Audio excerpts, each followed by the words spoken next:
Mateus capítulo de número 14, versículo de número 13, fique bem atento no texto. Mateus 14, versículo 13. Ouvindo o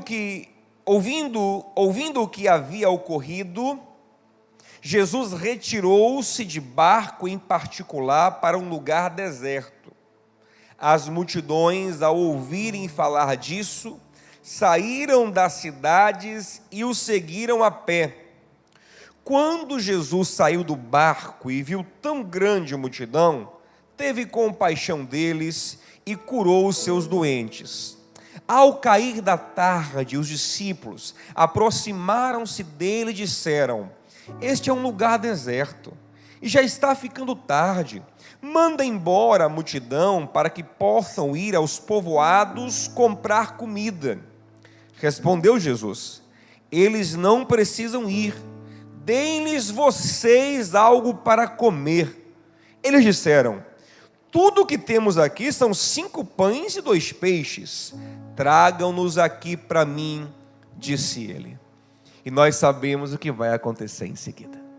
Agora eu quero te mostrar a segunda multiplicação de pães que Jesus realizou. Vamos para o próximo capítulo, o capítulo 15 do Evangelho de Mateus, no versículo 32. Aqui já começa com uma diferença.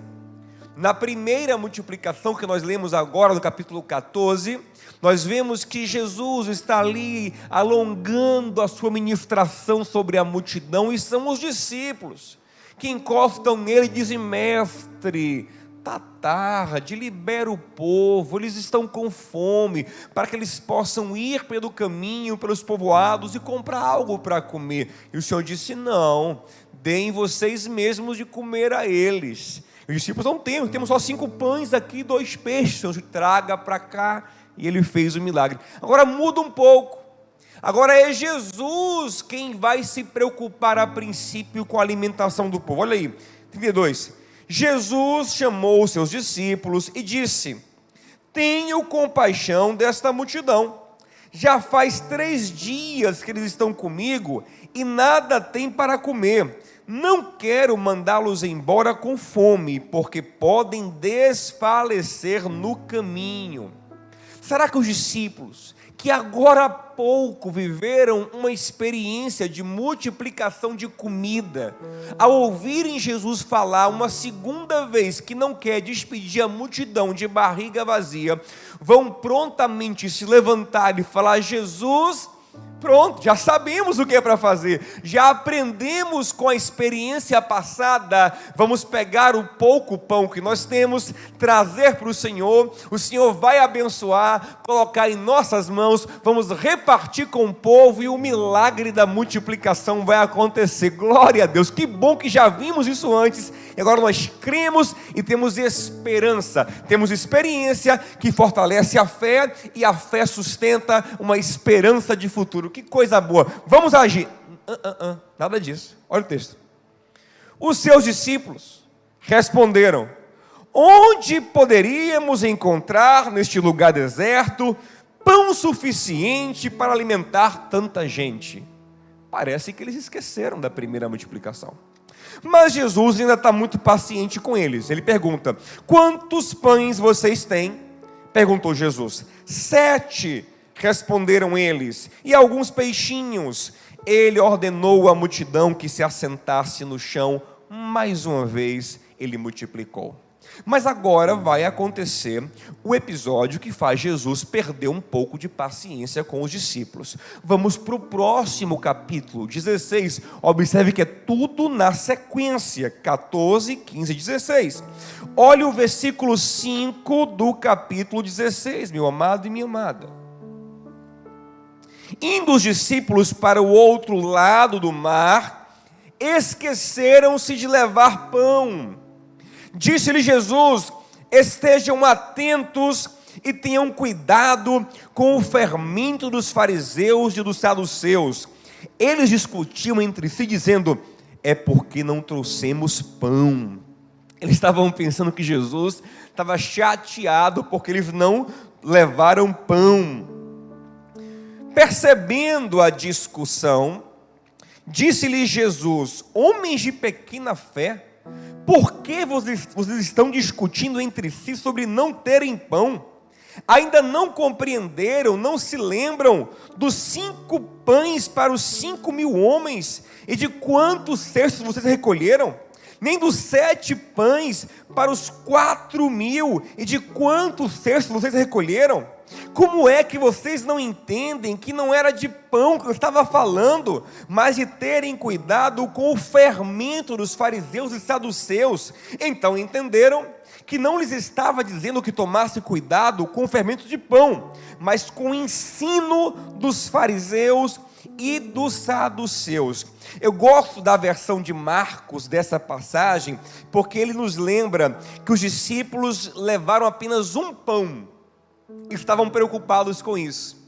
Quando Jesus alertou para terem cuidado com o fermento dos fariseus, eles começam a dizer entre eles: ih, rapaz, esquecemos de trazer pão, só temos um pão para 13 homens, e ficam preocupados com isso.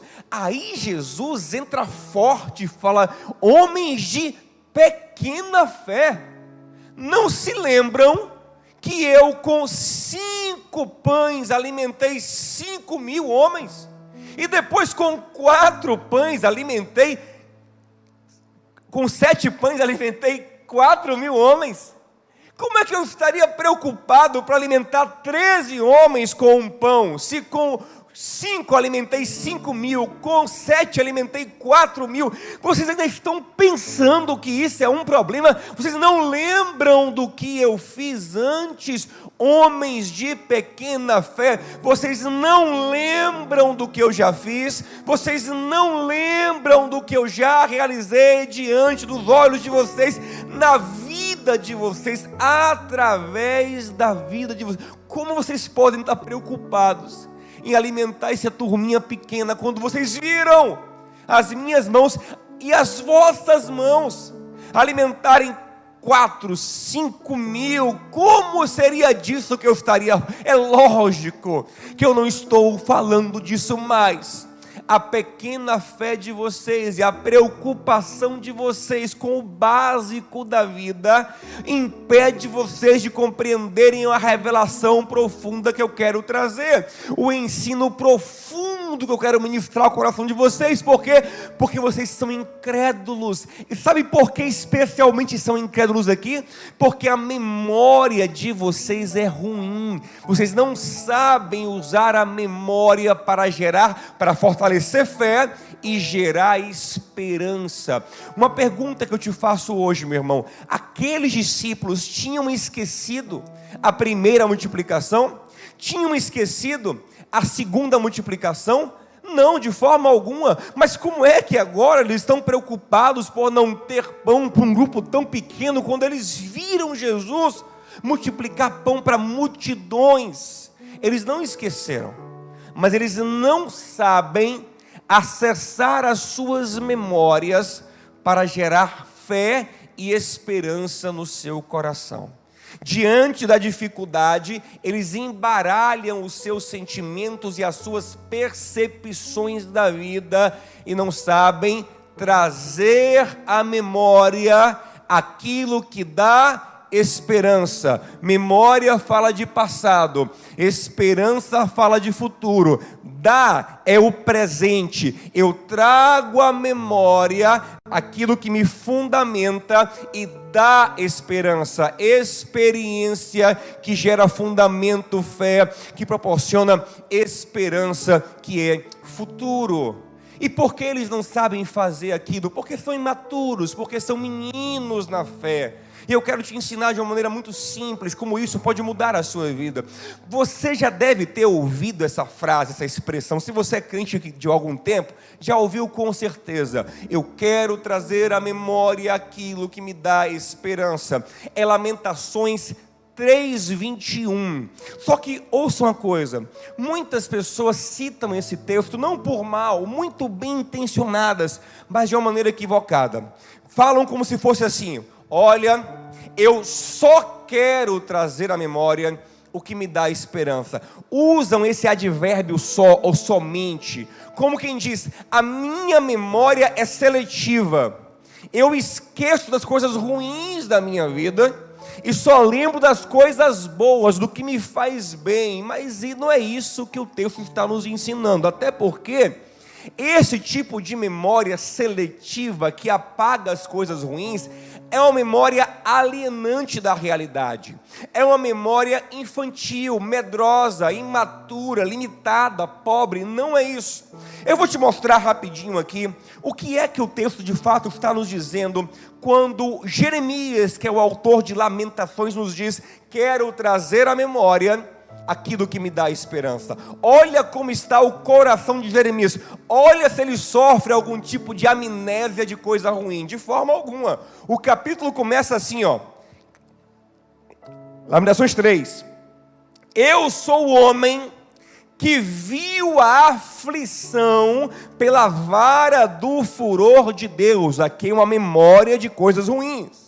Ele me levou ao passado, à memória, ó. Ele me levou e me fez andar em trevas e não na luz. Deveras ele volveu contra a minha mão de contínuo todo dia. Fez envelhecer a minha carne, a minha pele, despedaçou os meus ossos, edificou contra mim, me cercou de veneno e de dor. Fez-me habitar em lugares tenebrosos, como os que estão mortos para sempre. E aí ele continua, só lembrando de um tempo difícil, de um tempo doloroso, onde ele se sentia profundamente afligido e castigado por Deus. Olha comigo aí, o versículo de número 17. Ele lembra tanto das suas dores, que acontece na alma dele uma incredulidade quanto ao bem. A vida fica cinza para ele. Ele entra num estado ou depressivo ou semidepressivo. Ele está ali quase entregando os pontos. A esperança desaparece. Por quê? Porque ele mergulha muito profundamente nas suas dores e faz delas toda a existência do seu ser. Olha aí no versículo 17. Afastou a paz de minha alma, esqueci-me do bem. Ele pensa tanto nas suas dores, que chega um momento que ele se esqueceu que existem coisas boas na vida. Ao 18, então disse eu, já pereceu a minha glória, como também a minha esperança no Senhor. Lembra-te da minha aflição e do meu pranto, do absinto e do veneno. A minha alma continuamente os recorda e se abate dentro de mim. Observe, Jeremias está num processo psicológico aqui terrível. Ele está o tempo todo pensando nas coisas ruins, nas dores da vida, nos problemas que ele já enfrentou, nas amarguras que ele passou. Ele só pensa nisso. O saudável seria ele ter sim essas memórias, mas ter outras memórias que lhe fortalecessem a fé. Mas ele está tão mergulhado na sua dor, que ele já não consegue ter mais esperança. É o que ele diz no versículo 18, a minha esperança no Senhor foi embora. Por quê? Porque eu me lembro o tempo todo das minhas dores. Eu penso o tempo todo em como a vida ficou ruim, e isso me abalou, eu me esqueci do bem. Então agora sim vem o versículo 21. O versículo 21 é Jeremias numa tomada de consciência, como quem diz, opa, eu não posso ficar assim. Eu não posso ficar tão mergulhado em amargura. Eu quero, ele nem trouxe ainda, ele fala, eu quero sair disso. Como? Trazendo à memória aquilo que me dá esperança. No versículo 21, na versão da NVI diz assim, eu quero também sim trazer a memória. Eu não quero só lembrar das coisas ruins, mas eu quero lembrar daquilo que me dá esperança. É um ponto de virada na sua consciência, é um esforço da alma batida, é um esforço da alma assustada, é um esforço da alma machucada, de buscar força no seu passado para fortalecer o seu presente e projetar um futuro melhor. O doutor Viktor Frankl, que é um neuropsiquiatra judeu que passou por 4 campos de concentração e sobreviveu, ele diz na sua obra mais famosa, Em Busca de Sentido, que os prisioneiros que tinham esperanças de futuro, de uma maneira impressionante, sobreviviam mais tempo no campo de concentração. Aqueles que entregavam os pontos e perdiam a esperança, era notório como eles adoeciam mais rápido, como eles morriam mais cedo. Era como se a falta de esperança ativasse um mecanismo destruidor no seu corpo e na sua alma, e aos poucos eles se entregavam e eles morriam. Mas Viktor Frankl diz que a maior fonte de esperança naqueles dias sombrios não era nada que acontecia ali, porque ali só tinha caos, morte, barbaridades mil num campo de concentração. A maior fonte de esperança naquele tempo difícil era olhar para trás e lembrar de coisas boas. Então as pessoas naquele quadro terrível que tinham esperança eram aquelas que conseguiam acessar na sua memória tesouros que ninguém pode lhe roubar. Por quê? Porque a sua experiência, ouça isso, a sua experiência é a coisa mais segura do seu coração. Ninguém pode roubar aquilo que você já viveu, está dentro de você, te marcou e é seu. Então eles acessavam aquilo e aquilo os fortalecia no presente. Eles projetavam um futuro e aquelas pessoas viviam mais tempo, com mais força e com mais vigor, e muitos sobreviveram ao campo de concentração nessa força, nesse tesouro tirado do passado. É o que Jeremias, amargurado e sem esperança, quer fazer. Ele sabe disso. Ele está abatido e sem esperança, esqueceu-se do bem, mas ele sabe que ele não pode ficar assim. Ei, meu irmão, você não pode ficar assim. Você precisa trazer à memória o que te traz esperança. Digita no chat agora isso: eu quero lembrar do que me dá esperança. Isso é importante, esse querer, ainda que você não consiga, queira. Jeremias primeiro diz: eu estou sem esperança, mas eu quero ter. Como? Eu vou acessar na minha vida aquilo que me dá esperança. E aí ele começa num esforço de alma a lembrar de algumas coisas. Por exemplo, próximo versículo, 22. As misericórdias do Senhor são a causa de não sermos consumidos, porque as suas misericórdias não têm fim, se renovam a cada manhã. Grande a tua fidelidade. Ele começa a lembrar da misericórdia de Deus. A minha porção é o Senhor, diz a minha alma, portanto nele espera. Peraí, Jeremias, você até o versículo 19 estava dizendo que não esperava em Deus, que não lembrava mais de coisa boa nenhuma, que não tinha mais fé. Mudou agora, mudou. Por quê? Porque ele fez um esforço e começou a trazer aquilo que gera esperança no seu coração. A minha porção é o Senhor, portanto nele esperarei. Bom é o Senhor para os que esperam nele, para a alma que o busca. Bom é aguardar a salvação do Senhor. Mudou totalmente o coração do homem, fortaleceu a fé, e a fé é a plataforma para Deus agir em nossa vida, e por isso, com fé firmada, podemos ter esperança de um futuro melhor. Aleluia! Então, meu amado, o que acontece aqui? O que eu quero te ensinar? Você precisa ter essa capacidade. Eu tenho certeza que se você é um cristão genuíno, você tem experiências com Deus. Deus já te livrou, já abriu portas em momentos especiais, já te deu respostas, sinais, Pai te sustentou de uma maneira miraculosa para provar você. Deus faz isso com o povo dele. Deuteronômio ele fala isso: eu te provei no deserto, te sustentei com o maná que você não conhecia, para que saiba que nem só de pão vive o homem, mas de toda a palavra que vem de Deus. Deus nos deixa às vezes passar situações complicadíssimas, para que Ele nos sustente, e fique claro para a gente que nós somos cuidados pelo próprio Deus. Essas experiências estão no seu passado, estão na sua vida, estão na sua história. Mas o que acontece? Nós muitas vezes vamos vivendo uma vida de uma forma não intencional em relação ao nosso passado, não sabemos usá-lo da maneira correta, então ficamos igual os discípulos, que veem 2 milagres tremendos de multiplicação de pão, e agora, numa situação muito mais simples, estão preocupados se vai ter pão ou não, e ainda acham que Jesus está preocupado. Teu Deus não está preocupado, Ele nunca esteve, e nesse tempo Ele também não está. É você quem fica preocupado por causa da tua pequena fé. Então qual é o grande segredo?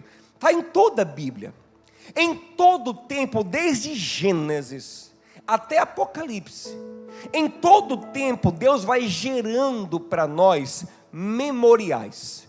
Tudo ou quase tudo que Deus fazia, Ele gerava um memorial, ou um monumento, ou um rito, ou uma festa, tudo. Até um arco-íris, Deus disse: olha, Gênesis 9, quando olharem para o arco-íris, lembrem que eu tenho uma aliança com vocês. A Páscoa, Êxodo 12:14, esse dia será para vocês um memorial perpétuo de que eu libertei vocês. Quando chegar nesse dia, lembrem do que eu fiz por vocês. Josué capítulo 4, as 12 pedras dentro do Jordão. Lembrem, Israel, como eu vos fiz atravessar o Jordão, como fui eu que vos entreguei a terra prometida a Abraão, as 12 pedras, as festas, os ritos, tudo. Jesus, antes de partir, reuniu os discípulos na sua cerimônia mais importante, é tão importante que ele pediu que virasse um memorial.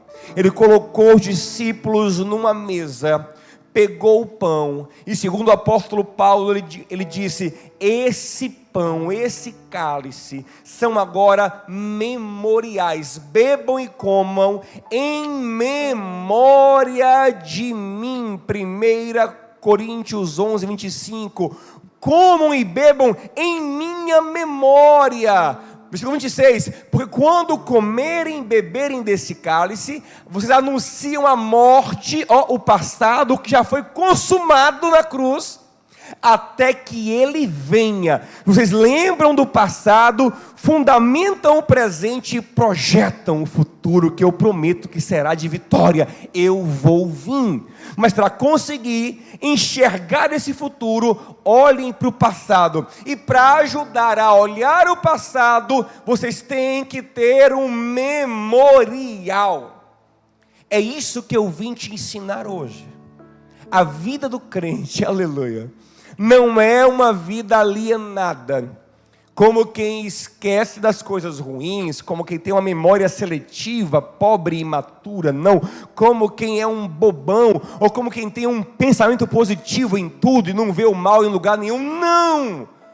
O crente é como Jeremias, ele é consciente dos males, das dores, das angústias da vida, só que ele tem memoriais no seu coração.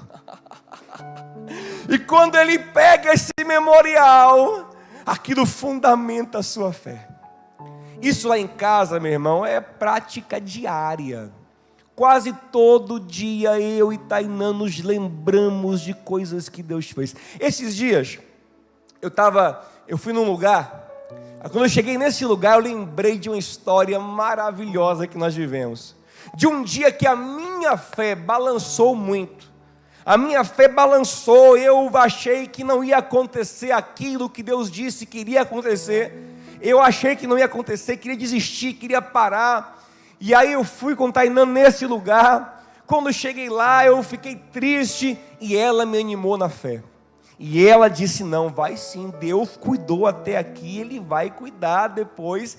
Aí esses dias eu passei por esse lugar. Quando passei, na mesma hora, o que eu fiz? Liguei para ela. E ficamos os dois fazendo o memorial, conversando no telefone. Lembra, Ana, como foi? Ela sempre joga um pouquinho na minha cara, viu? Eu não, pare com isso, viu? E você não creu, hein? Eu disse: é verdade, mas hoje quando eu passo aqui, a minha fé é fortalecida, porque nós temos um memorial em nosso coração daquilo que Deus fez. Nós não esquecemos, nós levantamos todos os dias em conversas, nós testemunhamos, nós lembramos, e isso vai nos fortalecendo. Nós praticamos o Salmo 103, versículo 2, a minha alma bendiga ao Senhor, e não se esqueça de nenhuma das suas bênçãos, nenhuma.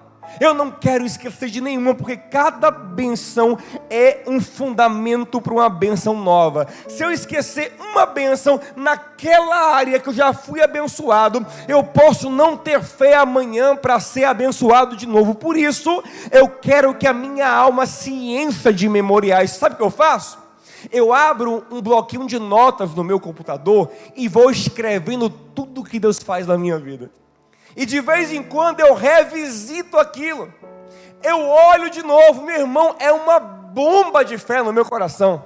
Orações respondidas, portas abertas, livramentos, provisões, coisas tremendas. Meu Deus, o que eu estou vivendo hoje, eu já vivi ontem. Hoje eu estou vivendo até algo menor, porque ontem era 5 pães para 5.000. Hoje é um pão para 13, está fácil para Jesus essa, e aquilo fortalece a tua fé. Jesus pergunta aos discípulos: vocês não lembram?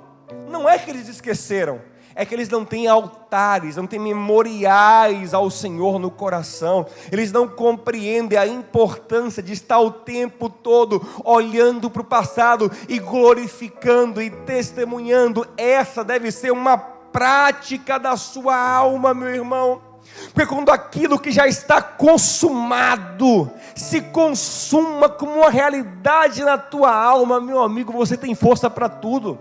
Essa é a essência do maravilhoso capítulo 8 de Romanos, quando Paulo diz que todas as coisas cooperam para o bem daqueles que amam a Deus, que tem o propósito do Senhor estabelecido na sua vida, que é ser como Jesus, que em todas as dificuldades somos mais do que vencedores em Cristo Jesus. É o mesmo capítulo que ele fala que o Espírito de Deus testifica com o nosso espírito que somos filhos. Esse capítulo é maravilhoso. É o mesmo capítulo que ele vai nos dizer que nada pode nos separar do amor de Deus em Cristo Jesus. E nesse mesmo capítulo, no versículo 32, ele fala assim, aquele que entregou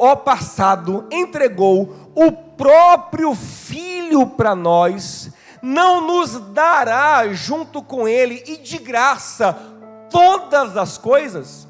Quando eu compreendo o que eu já recebi, o que já foi realizado na minha vida em Cristo e por Cristo, eu creio nisso, eu entendo que o resto é menor do que o que já foi feito. Ouça isso. Tudo o que Deus tem para fazer na sua vida é menor do que aquilo que já foi feito na cruz.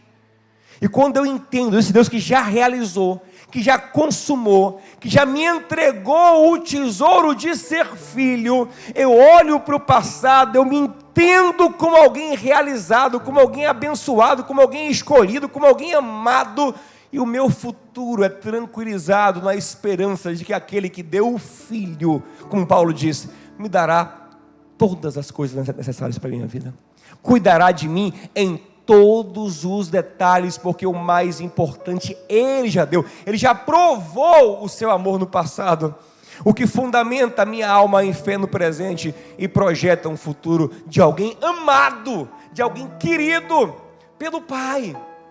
E aí nós temos que ser como o rei Davi, sabe? Davi, quando ainda garoto, ainda não rei, apareceu no arraial de guerra, 1 Samuel 17. E chegando lá, irmãos, estavam homens amedrontados e acovardados diante do gigantesco guerreiro filisteu Golias. E eles estão assim, porque nunca tiveram experiência com nada nem parecido, não tinham fé fundamentada para uma esperança de futuro. Mas Davi, todo ousado, fala: eu vou enfrentar, eu vou nesse gigante aí.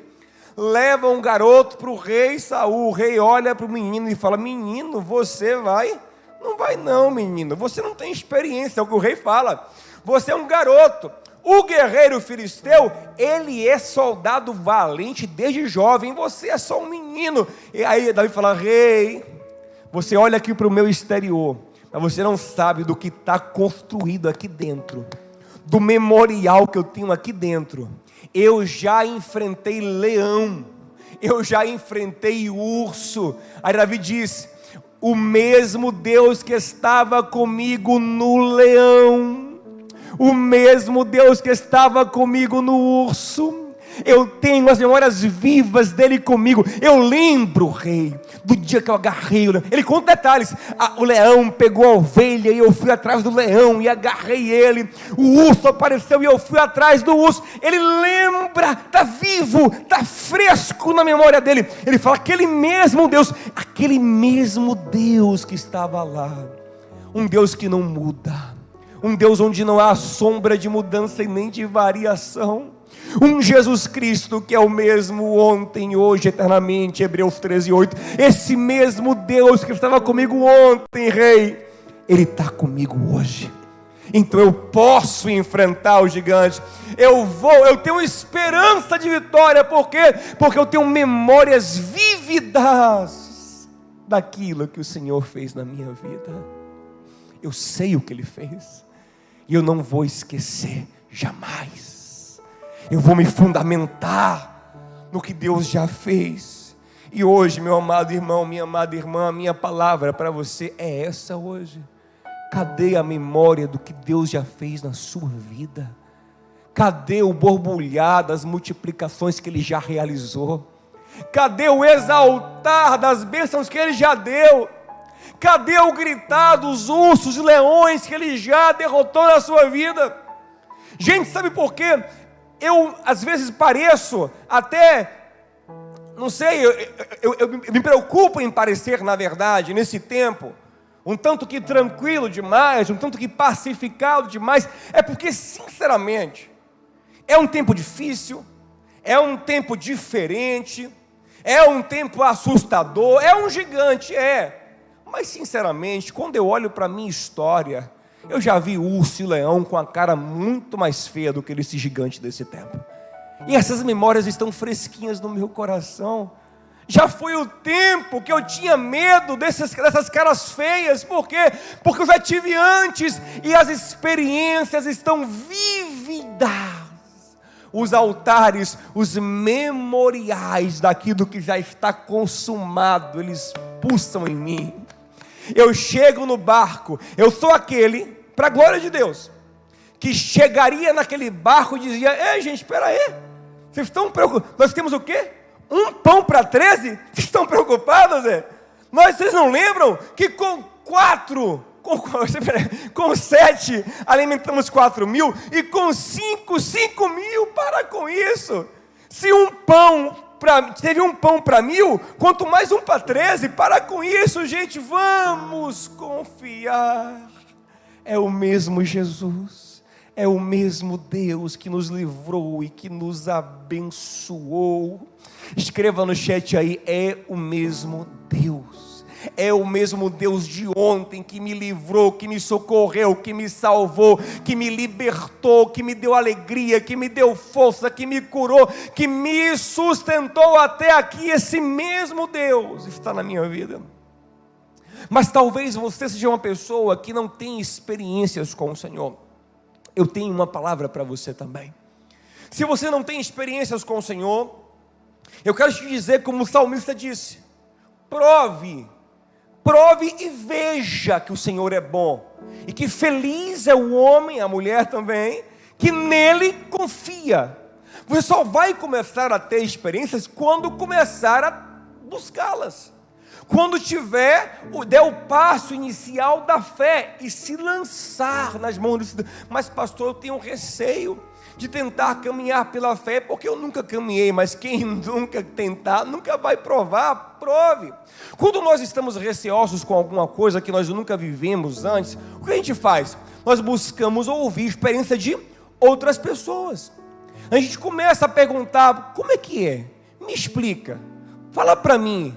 Aí a pessoa lhe conta, olha, eu já fui em tal lugar, é muito bom. Por exemplo, você quer fazer uma viagem, mas está inseguro se aquele lugar é bom mesmo, se vale a pena, como é que funciona. Você pergunta para quem já viajou. Ele fala, não, é muito bom, pode ir, hotel tal, restaurante tal, vale a pena. E você vai na experiência de quem já viveu.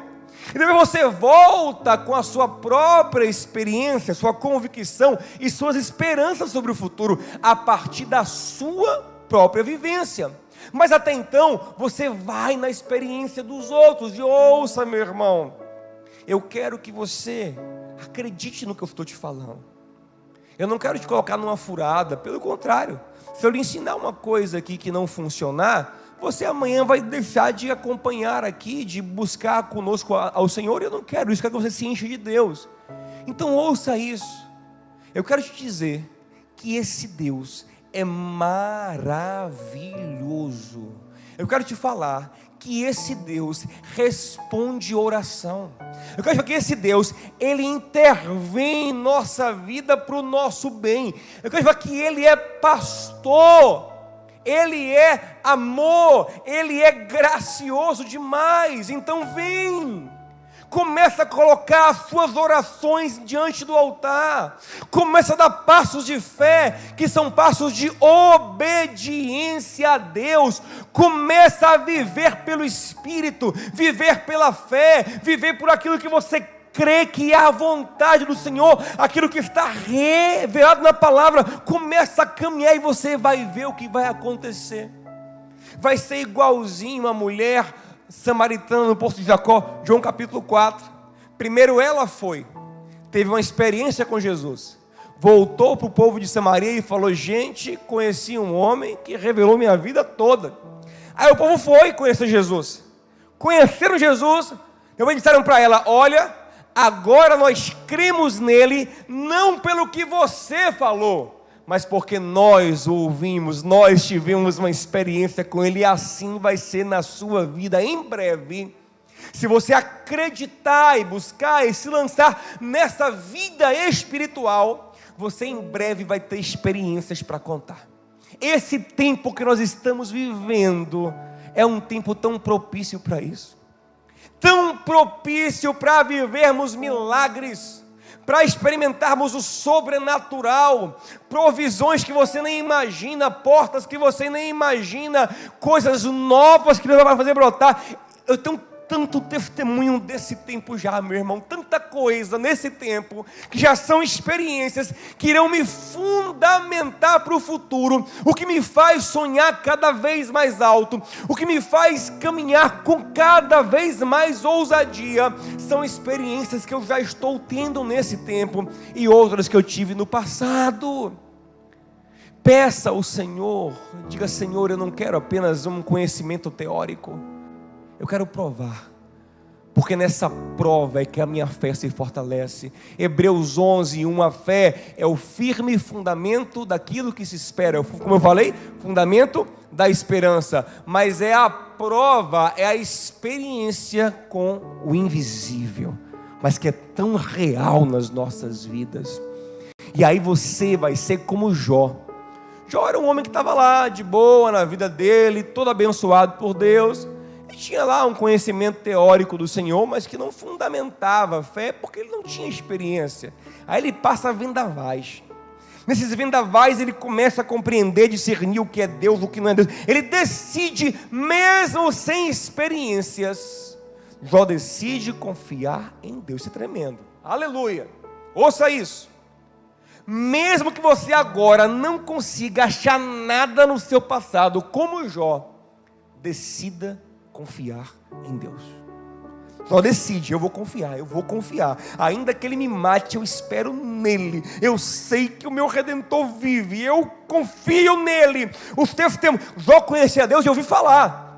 Mas de ouvir falar, ele escolheu crer, eu creio, eu vou confiar nele. E nisso, Jó tem experiências. No final do livro, Jó começa a conhecer a Deus como nunca antes. Então ele declara no versículo 5 do capítulo derradeiro 42: antes eu te conhecia de ouvir falar, agora os meus olhos te veem. Agora eu quero que você imagine a fé desse homem. Se ele teve fé sem experiência, imagina a fé desse homem agora. Ele agora é inabalável. Ele agora é um trator de fé. Aleluia. E eu quero que você seja assim, meu irmão. Eu quero que você tenha mais fé do que eu, mais fé do que Nana, mais fé do que a nossa casa. Então hoje, busque experiências. E quem já tem, em nome de Jesus, eu faço como o Senhor fez com você. Você não lembra? Você não lembra? Você não lembra do que eu já fiz? Levanta esse memorial. Gente, faz um quadro na sua casa para lembrar, o dia do milagre, o dia da bênção, o dia do livramento. Fala sobre isso. Era o que o Senhor dizia. Ei, Êxodo 12, 14. Esse dia será um memorial para vocês dessa grande libertação. E vocês falarão às próximas gerações. Dirão a eles. Eles perguntarão: o que é isso? Dirão: o Senhor nos libertou do Egito com braço forte. Fala, testemunha, glorifica. Gente, nós perdemos tanto tempo falando de tanta coisa que não edifica, lembrando de tanta coisa que não gera nada. Crente tem que todo dia lembrar do que Deus já fez, ter esse tesouro no seu coração, esse monumento à glória de Deus na sua alma, esse altar, esse memorial, ritos, festas, monumentos, tudo na sua alma, tudo acontecendo para apontar para aquele que era, que é e que há de vir. O Espírito Santo, segundo Jesus, nos fará lembrar daquilo que importa. Se você quiser lembrar, o Espírito vai entrar com você e vai te ajudar. E a minha oração a partir de agora é que ele comece a fazer você lembrar. Comece a fazer você lembrar. Quem sabe você está angustiado, vendo o mundo cinza, esqueceu-se do bem, da esperança. Mas assim como Jeremias, diga agora: eu quero lembrar do que me dá esperança. E o próprio Espírito de Deus que faz a gente lembrar vai começar a gerar no seu coração agora uma memória tão linda, aleluia, uma coisa tão gostosa, uma coisa tão maravilhosa.